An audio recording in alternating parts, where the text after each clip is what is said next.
இப்போ ஸ்ருதி practice from ஏலேருந்து பண்ணலாம். ஏ ஸ்ருதி, அப்புறம் ஏ ஷார்ப், அப்புறம் பி, அப்புறம் சி, அந்த மாதிரி ஒரு ஃப்ரேஸ் எடுத்துகிட்டு, அதாவது சரி கமா கரிசா அப்படிங்கிற ஃப்ரேஸ் மாயாமாலாவோட ஃப்ரேஸ் தான்.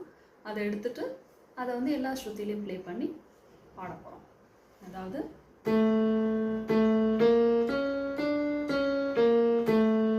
அப்படி. இப்போ நான் ஏல வாசித்தேன்.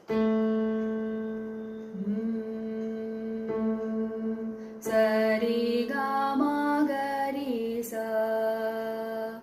இப்போ ஏ ஷார்ப்ல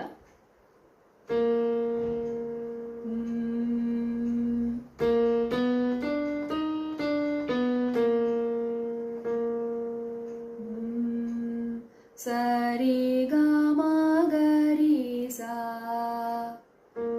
அது இப்போ பில ப்ளே பண்ணலாம்.